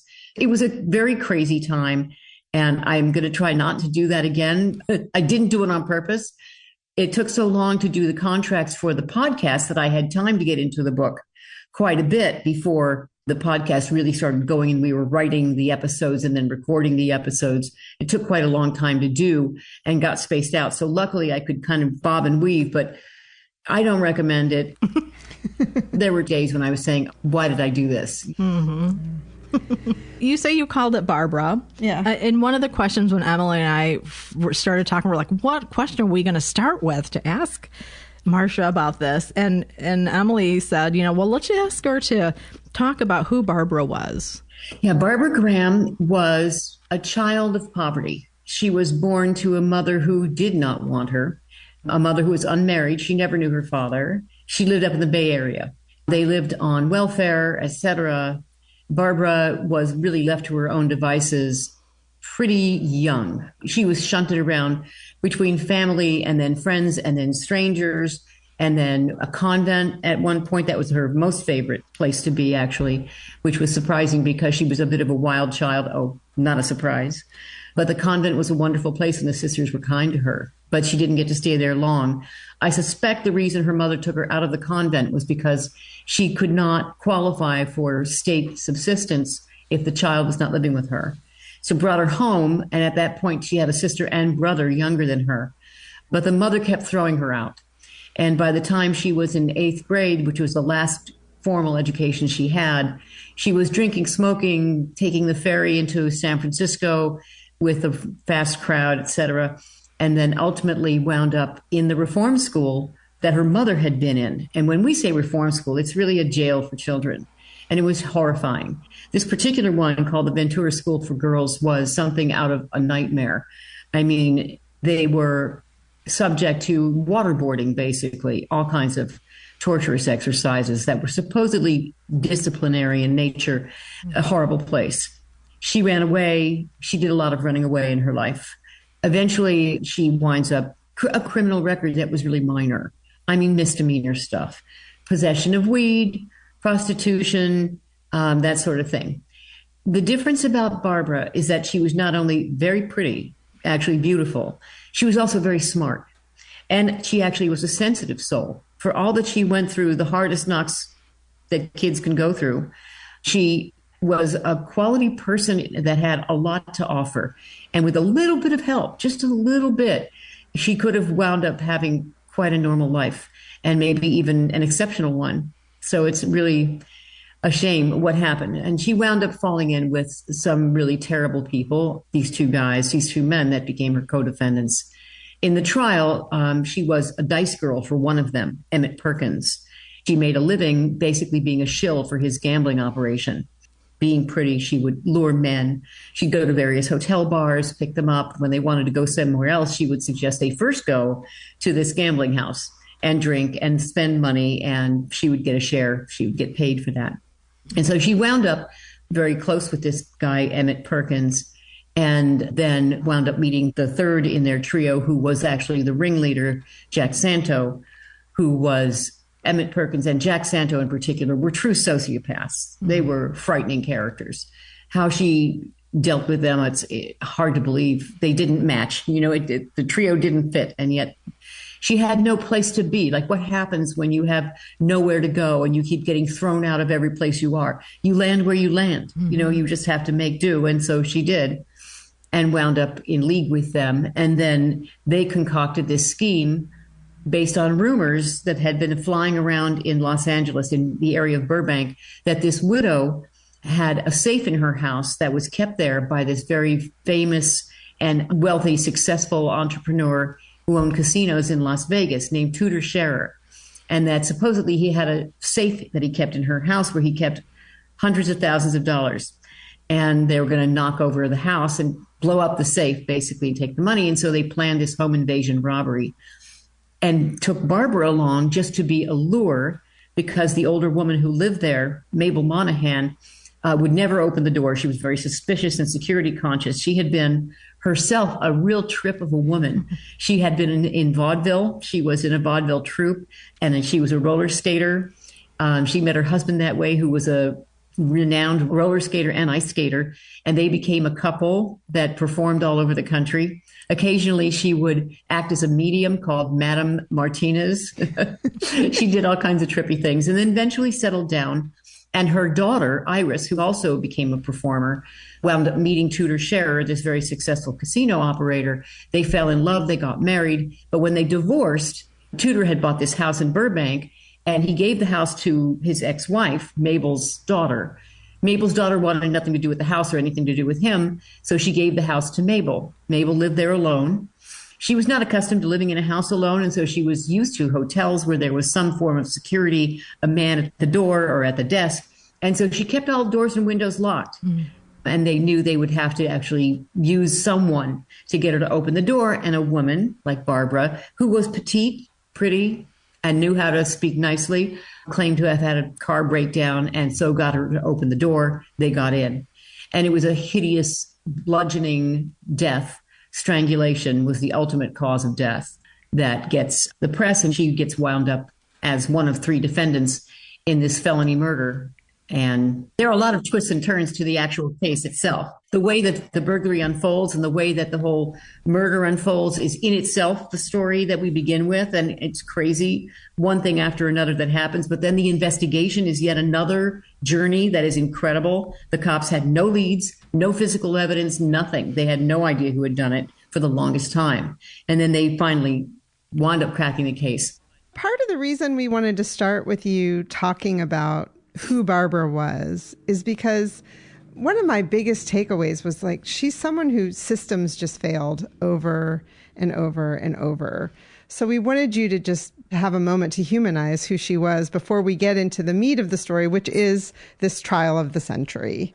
Here she is, someone who, as you said, found her way in a family where she wasn't wanted, where some systems worked for her and some didn't. And one of our big takeaways was when you're someone like that, you also seek out friendship.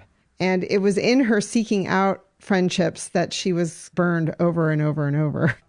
Of all the cases that there were for you to write about, what possessed you to write about Barbara? It was an accident. It really was. I was looking at another case entirely, and I had pitched it to my agent, Dan Conaway. And he said, I don't know, that one's kind of a monster in the closet kind of thing, which, it was all about the bizarreness of the defendant, not necessarily what I wanted. I wanted to focus on a case that had depth and had meaning and also had current resonance. And so that one really didn't. And then he said, but there's this case in the footnote called Barbara Graham. Have you ever heard of her? And I thought, I haven't. I went and looked at it. I saw that it was a famous case, and I thought, probably it's been done. And so I kind of stepped away. And then I saw that people had done disparate little episodes here and there about the case, but not much.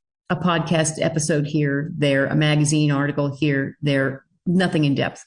And I thought, okay, maybe there's something here. And I started to look into it. I started to look more and more into it. And then coincidences started popping up. For example, it was prosecuted by the Los Angeles District Attorney's Office, where I came from. And then I saw that it was prosecuted by one of our icons. J. Miller Leavy was a really famous prosecutor in our office. And it was a standing joke among us DAs that if we lost a case, J. Miller Leavy could have won it, And it wasn't an entire joke. We kind of thought so. He had actually the first no-body homicide case, I think, in California, which is very hard to prosecute. And I had 2 of them myself. They're unusual and they're hard because when you don't have a body, you're missing all kinds of evidence that tells you, is it a first-degree murder, second-degree murder, who done it, why done it? It's a lot of evidence that you're missing, not to mention you have to actually prove the person is dead and not just gone. So that's a whole other layer. And he had the first, as far as I know, and he won. So that was exciting. And then I recognized all the landmarks because I had lived within like 2 miles of the crime scene of the house where the murder occurred. I knew all of their landmarks. There was a place they met, the perpetrators and Barbara, one of them, met just before the murder, called the Smokehouse, which was a very famous restaurant. It's a landmark in Burbank across the street from the NBC studios, and some of the best garlic bread you'll ever have. We had some DA parties there, so I had been there myself a number of times. So there was all these little things that made me like, this feels like something that's part of my life, even though it was so long before I became a prosecutor. So that kind of got it. Yeah. And then there was that one book that was written by the journalist, and I use the term loosely in his case because he wrote for one of the worst tabloids and the worst kind of yellow journalism coverage of any of them. But it was intriguing enough to make me think there's got to be a way in here. And then I realized what I want to see here is the trial, because you have this woman who has a misdemeanor history, nothing history. This is not a killer. It's not that somebody has to have killed before to make it likely they'll kill again, but there was nothing about her history or her that I could see that made it likely that she'd be involved in this really brutal, hideous crime. So I got like, how did this woman wind up in this situation? And then how did the jury convict her and then actually sentence her to death? How could they do that? This does not compute. I realized that the answer had to lie in the trial itself. And so I had to get those transcripts. Mm-hmm. And that's where the book really takes off. Yeah, really takes off. And so you mentioned the physical proximity that you've had to places. And throughout the writing of this book, the telling of the story, you insert yourself in there at certain places and your experiences with other trials. And it so brings that old trial from the 1950s up to current, that things are still happening, pros and cons. And that was just really fascinating. And one of the questions we have is, how did you decide to do that? And perhaps when did you decide to do that? And then this is one of those dual questions, and I apologize ahead of time. So how did you decide to insert your own experience in there? And then also, as a fiction writer, did you find it helpful to have the fiction techniques, or were they a hindrance in writing a nonfiction true crime account? So I'll start with the last question first, because I think the experience of writing, period, anything, helps to write anything else. So the experience of writing criminal appeals, which is all done in writing, is helpful to writing in general. The experience of writing fiction, when you have to organize a story and think of story beats and how you're going to tell the story, where you start, where's the middle, where's the end, very helpful, because I had this massive amount of information. I had all these newspaper articles, thank goodness for newspapers.com, very helpful, magazine articles. And I wound up getting also a treasure trove of information from the Walter Wanger collection, which is kept by the Wisconsin Historical Society. And bless those people. They were wonderful. They gave me a whole bunch of fascinating stuff and some really key information that you couldn't find anywhere else. And of course, Barbara's letters to her lawyers, which were just amazing to get. It also gave me the information about the Senate subcommittee hearings that happened after the execution that were fascinating to me. So all of that experience helped to organize and think about how to tell the story in a way that was most comprehensive and comprehensible and also entertaining. And I thought, if I'm going to write a nonfiction book about a case, then I really should include my experience as a lawyer, because that's kind of the whole point, isn't it? There were things that needed to be explained, like things that happened in that trial that could not happen today. I think the reader wants to know these things. Maybe I'm wrong. Hope I'm right.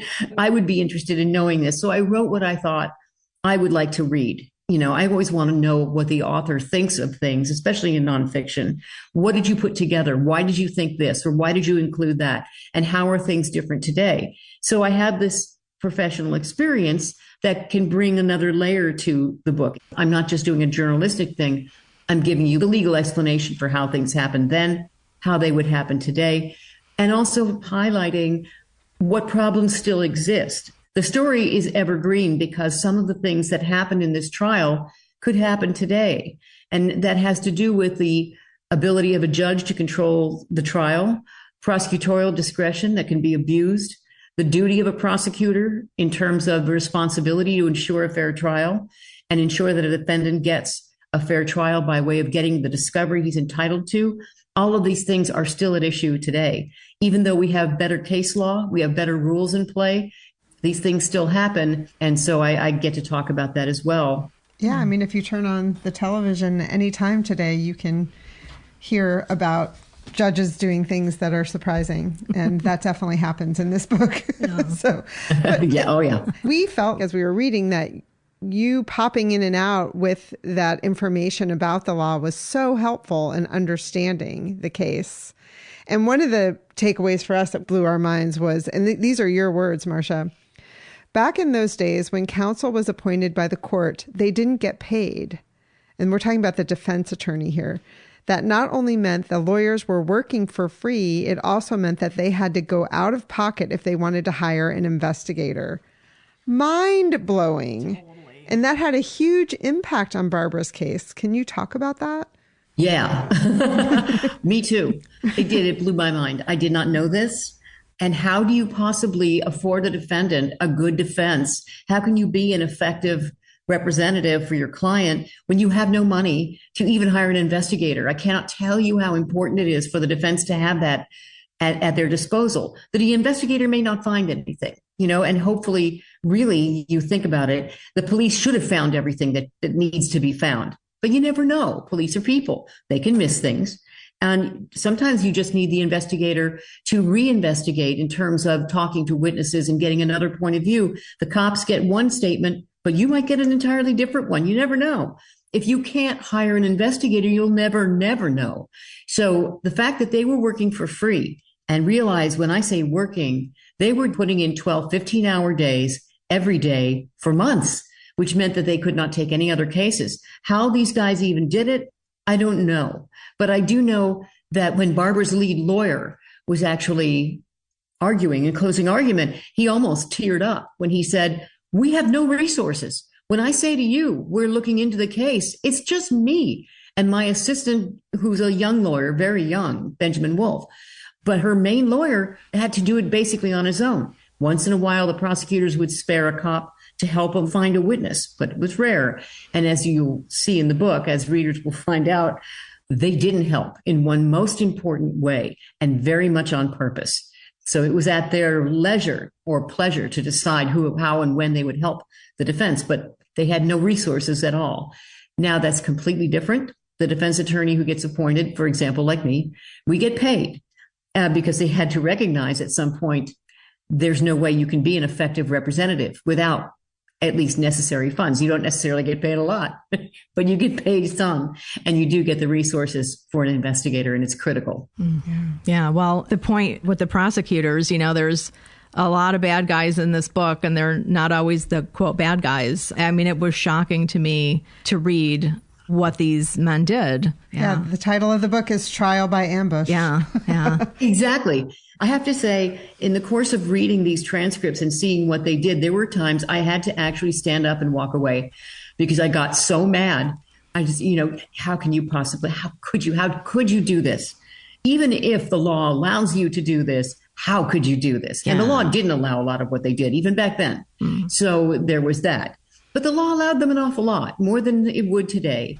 They took advantage of every bit of it and then blasted right through that envelope, not only pushing it, but blowing it to smithereens, and all to the detriment of Barbara's right to a fair trial. The other two defendants really not.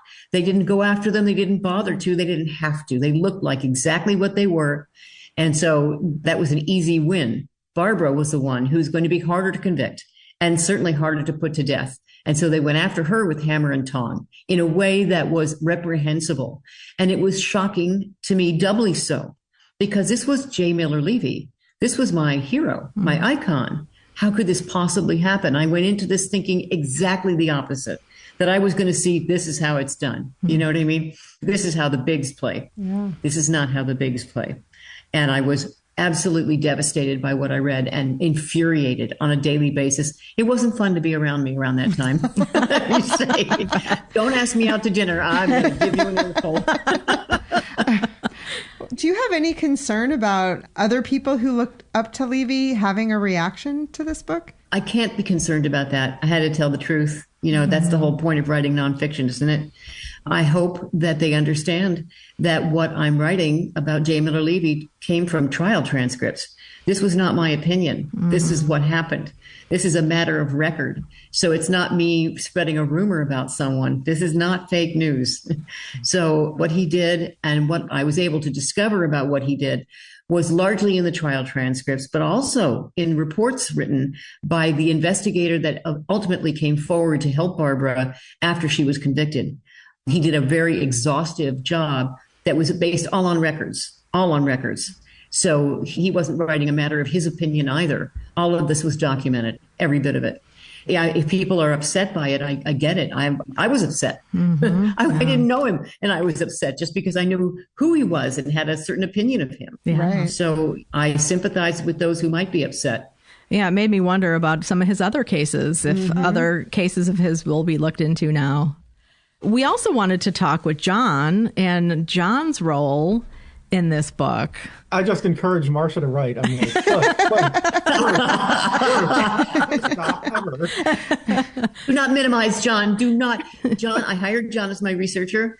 Thank God for John. I'm going to tell you, and I bugged him constantly because it was an overwhelming task. We needed to find newspaper articles just for the purpose, not necessarily of saying what really happened, but what they did to Barbara. That was really critical because that shaped public opinion. It certainly impacted the jury, and it was a big part of the case and big part of the book. And so John had to track it down. John, tell him how hard that was. It was crazy. Well, this is not my gift to begin with, going like down the newspaper.com archive rabbit hole. You could set all these filters. You could know exactly what you're looking for, what region, maybe what paper, maybe what date, and one day it shows up and the next day it's gone, and you spend 3 hours finding an article that you've already seen. But the great thing about working with Marcia is she had a very clear idea of what she really, really needed. So we had a great starting off point, and then, using the sources in Karen's book and tracking those down, because I knew that Marcia would see things in those from a different perspective because she's looking at it from the lens of an attorney who's been both a prosecutor and a defense attorney.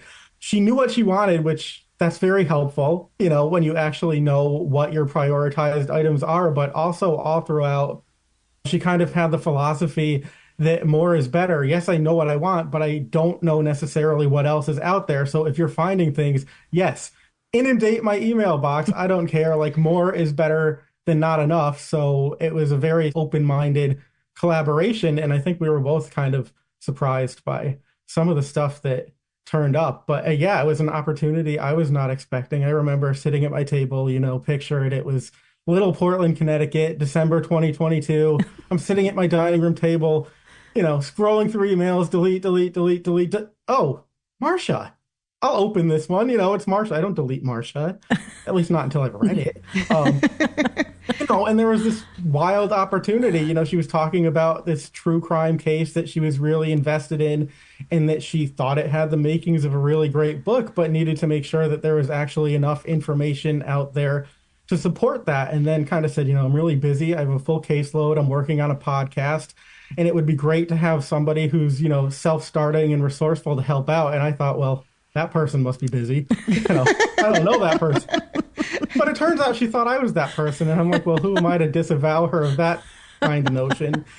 And it was a jumping point from there. And it was a really great experience. So your job was to look for the press, right? Which played such a huge role in this trial. Is that what you were looking for? Were the articles?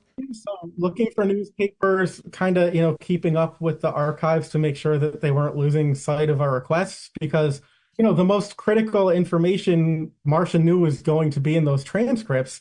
And one, we needed to know that they actually did exist somewhere. And so once they were found, it was like, well, that's a huge relief. And we thought, okay, great. But then it was, they need to go through a legal review. And that was a process because limited resources, only a few people doing this. Everybody who's made requests before you is prioritized. And this was not a couple papers. Like Marcia said, thousands and thousands and thousands of pages of transcript. So, even once we knew they were there, we had no idea how long it was going to take to get our hands on them. And it was quite lengthy. And, Marcia sort of exhausted all of the other resources before we had those transcripts. And then, as she said, they were not digitized. So once they were found and reviewed, they needed to be scanned, they needed to be mailed. So nothing there was quick. And when you're facing a deadline, that's kind of nerve-wracking. And I didn't want to be the person to be like, we can't get these. I blew the book, blew the deadline, like everything went to shit. No pressure. Thankfully, it didn't. I think that John, he isn't even telling you how much effort it took for him. He kept going after them. And he has such a great way about him. He's so charming that, they would want to help him. I don't know if anybody else would have gotten these people. They're very overworked and underpaid, and understaffed for sure. And what we were asking for was a lot.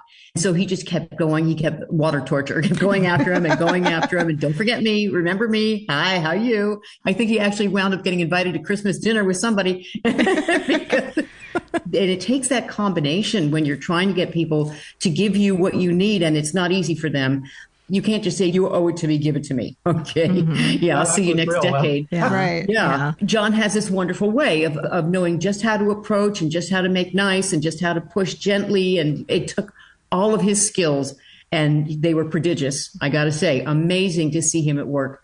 But it did take a lot of time and a lot of effort. It was no easy thing to get to that final place where, and he's right, he found all these great, it wasn't just the newspaper articles. He found a lot of stuff that was incredible. Every once in a while he would, hey, what about this? Hey, did you find that? It was wonderful.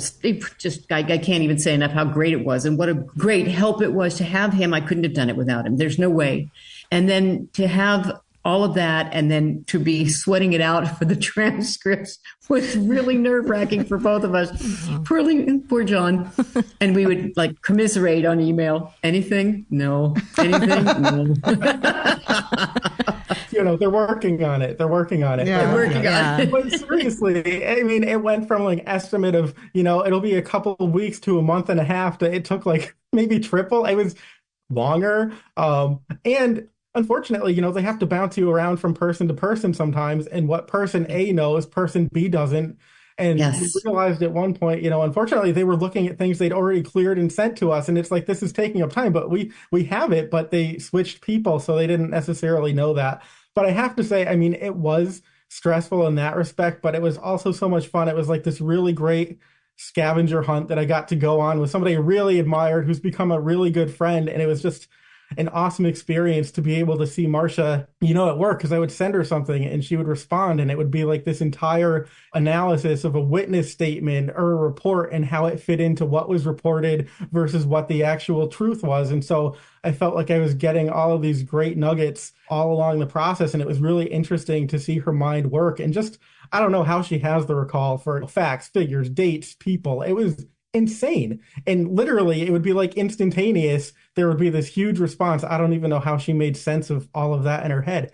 And I have to say, when I read this book, first I got it in PDF and then a galley showed up. And I think it's a real gift that Marcia was able to take all of that and ultimately write her shortest book yet. Literally, this is her shortest of 11 books? It could easily have been double to triple the length, but it would not have been readable. She just pulled out all the salient points, made it very compelling. As you said, inserted herself into the story where it was warranted, but not in an intrusive way. And so to read it, I was in awe that she was able to take literally an avalanche of documentation and come up with something so cohesive. Yeah, and it has really good pacing, which is nice. Oh my gosh. You feel like you're in the courtroom, going along with Barbara and sympathizing with her plight.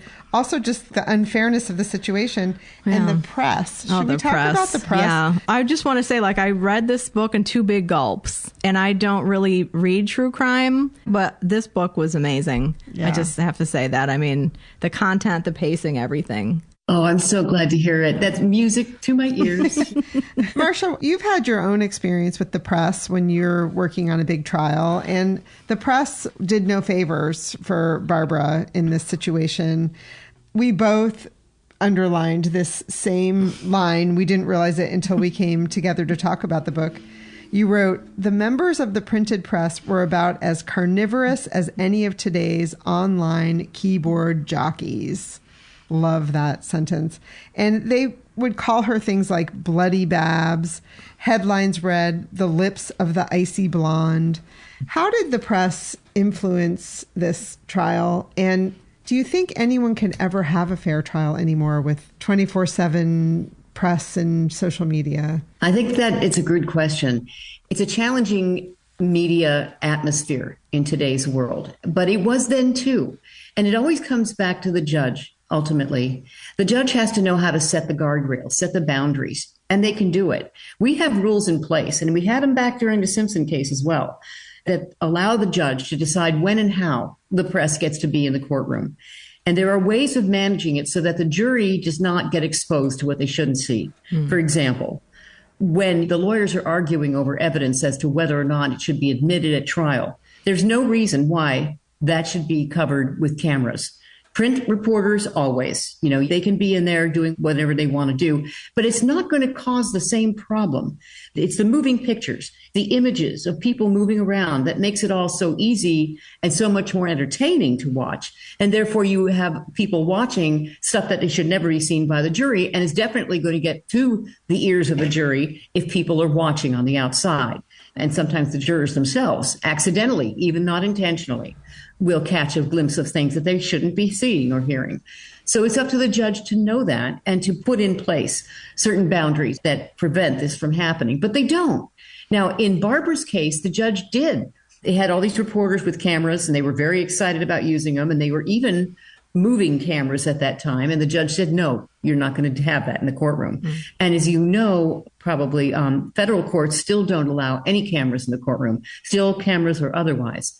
And I think it's wise. I think that's why you don't have federal trials becoming these crazy circus experiences, because it is the images that seems to drive that kind of frenzy.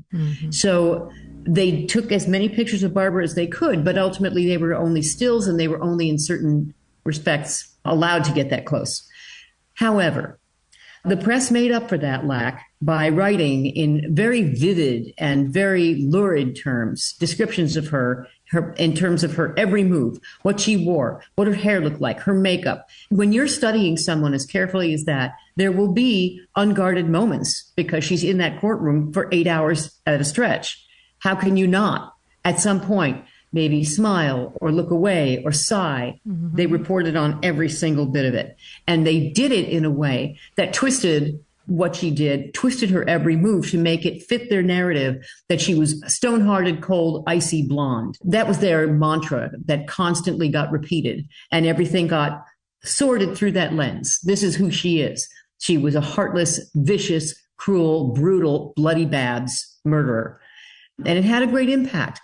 The judge tried, of course, and admonished the jury to not look at the papers and to not read any press. Good luck. As I wrote about in the book, one thing that they used to have, even as late as during the time with Simpson, they have these stands that are made of glass, that have a glass front that shows the headlines. And that's why they make these big headlines that are very lurid, so that they draw you in and you drop a coin in the slot to buy the newspaper. Even if the jurors didn't want to read it and never bought the newspaper, they would see these headlines and they would see these pictures. These newsstands were all over the place around the criminal courts building, so they couldn't avoid them. The Hall of Justice, right there. Every time they walked to court, every time they went to and from court, they were going to see all of this stuff. So even if they were as good as gold and never listened to what anybody else said and never read a newspaper, it was going to be hard for them to avoid the impact. And I'm sure that they didn't. So how do they do that now when people have phones that have all the headlines on them? That's another thing. And so judges today still try to admonish jurors, don't use your phones, don't investigate the case, don't look at anything, don't talk to anyone. They now have a jury instruction that's about a mile long, listing all the things you can't do. Don't talk to your spiritual advisor, don't read tarot cards, don't, you know what I mean? It just goes on and on. Good luck. I mean, and if they did, how will you know? Right. You know, that is the problem. Once a case gets that kind of coverage, most cases don't. So it isn't such a big deal. But once a case gets that kind of coverage and there's all this attention, especially now, more than ever before, because I look at the Simpson case, it was bad enough But we didn't have the social media outlets that we have now. People's phones didn't do what they can do now. And so today, a high profile case, I don't know how any judge can really restrain a juror from stepping outside to look at his phone and even accidentally seeing something they shouldn't see. Right. My feeling about this book is that, although it took place in the 50s, the issues that get raised as a result of the actions of the press, the judge, the prosecutors, the way the defense attorneys were hamstrung, these are important to consider today as well. These are evergreen issues. It's not just back then it was like this and it could never be that way again. And I do point that out, that there was a case more recently, prosecutors back then were still allowed to comment on a defendant's invocation of his right to remain silent. And they called it the comment rule, so that you could allow the jurors to infer guilt by the fact that a defendant refused to talk to the police and invoked his Fifth Amendment right to remain silent. Very shortly after that case, Griffin versus California came down saying that is not allowed. And in fact, it allows a juror to infer too much. The defendant can invoke for a lot of reasons and not want to testify before the jury for a lot of reasons. And some of it simply has to do with the fact that he knows he can't represent himself well and handle cross-examination. A lot of people can't do that. It's a very difficult place to be, that witness stand. So you don't want jurors to draw inferences from something that may have nothing to do with guilt or innocence. Okay, that's true, and that has been the law for many, many decades. And yet, prosecutor more recently in the case of Nora Jackson, the case down in Tennessee where she was accused of stabbing her mother 50 times, a brutal, bloody murder. And the prosecutor stood up and did exactly that. Nora, why won't you tell us where you've been? Nora, why won't you? I mean, it's an obvious violation of a very serious rule, and it was part of the reason the case got reversed on appeal. So these problems still crop up, and these issues still are evergreen. So I urge readers who read this book, and I hope they will, to read it with that in mind, that even though things have changed substantially for the better in terms of the administration of a fair trial and our criminal justice system, these things still have to be borne in mind.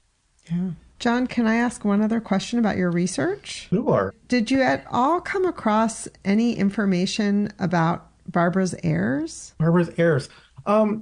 Some. I mean, she did have children. I think one of her sons might actually still be alive, though obviously of advanced age, but not too much. Again, the focus was very much on Barbara, and they would really only mention her family if they came to court. Like occasionally her child would see her, or one of her children would see her outside of court. But beyond that, I mean, it was almost all Barbara all the time, to the exclusion of the other people that she was being tried with, who really were the criminal masterminds. And she's the woman with an aversion to violence, but Bloody Babs, grabbed the headline. And I did want to thank Marcia for one other thing, because she knows that I grew up a devotee of the Golden Girls. And now I have a point of reference for something that was said in one of the episodes. Like, there's an episode where Dorothy and her mother Sophia, are fighting because Sophia's getting remarried and Dorothy thinks it's a betrayal of her dead father. And so the caterer is there, and he's sort of this flamboyant guy, and he's trying to get on with the wedding. He's like, you two need to make up and get out there. My pastries are falling apart. And so they do. They make up, and Dorothy gives Sophia her blessing. And then the caterer starts to tear up, and he says, this is more moving than Susan Hayworth's climactic speech in I Want to Live. And I never knew what that meant until Barbara Graham landed in my lap, and now I do. And every time I see that episode, I think of Marcia Clark. Oh, that's awesome. That's great. That's great. That was the name of the film. Right. And the film about Barbara Graham was called I Want to Live. It was taken from one of her letters to her lawyer. Initially, when she was convicted and sentenced to death, she said, I'm glad I'm sentenced to death. I don't want to live for the rest of my life in prison, but ultimately changed her mind over the year and a half that she was awaiting her execution, and wrote to her lawyer saying, you know what, I said I didn't want to, but I do. I want to live. And so they took that line for the movie. And Susan Hayward, who played Barbara Graham, actually won an Oscar for Best Actress. I can't wait to watch it. And can we leave them with a little teaser about some of the research that we didn't talk about? Because I know we don't want to give too much away. But there are two things specifically, I think, that when people read in the book, their minds are going to be blown, maybe even more than they already were. But there's a witness statement from John True, taken by the police that's a bit different than what he testified to at trial. And then Marcia had also referenced the investigator Palmberg, and there's also a report that he wrote on somebody named Donna Prow. So those two things, I think when people read the book, they're going to be like, holy hell. Yes. We can't give everything away. No. We want people to want to read the book. You want to read this book. Read for those things and you'll be like, oh my gosh, like this stuff has been there. Like it's out there. Mm-hmm. It just took people to track them down and like realize what the meaning behind them. And that's Marcia's brilliance. I mean, watching her analyze this stuff was just crazy. And she has such amazing perspective. So I think that when, people see those things, they're going to wonder how this ever could have happened. Because I don't think today that it could. John is so kind. He's so kind, but he just teased beautifully those two pieces of research that no one has ever really talked about. And they were critical to the trial. Very important. And it was a real find. And poor John, I wrote to him after every single thing. And I said, John, you won't believe. Poor thing. I filled up his inbox. A lot of times. I don't know how he put up with me. And he was right there. Right there. And he was adding his insights too. It was a wonderful thing to be able to exchange with him. I hope we get to collaborate on another book because that was the most fun, was having this partner in crime. That's awesome. Great. Oh, well, this is the best collaboration. Don't have to write a word. The other great thing about this book is it has a wonderful ending. Oh my gosh, the ending was like so good. Yes, yeah, so good. Which, like you said, you went into it, you knew the end of Barbara's story, but you still wrote such a compelling book with a fantastic ending. So thank you. Oh, thank you, Guy. Thank you so much. That was a hard one, figuring out how to end this book. Yeah. There are ways you do and don't want to end it, but we'll let readers discover what I mean by that. Yes. Yes. Well, thank you so much, Marcia and John. So great talking with you both. You too. Thank you. It was a pleasure, as always. Thanks for listening to The Book Cougars with Chris Wallach and Emily Fine. We'll be back again with another episode in 2 weeks. Until then, come chat with us on social media, Goodreads, or email us at bookcougars@gmail.com. If you'd like to help support our podcast, please tell others about us, leave a review wherever you listen, and consider becoming a patron. Even $1 a month is a big help.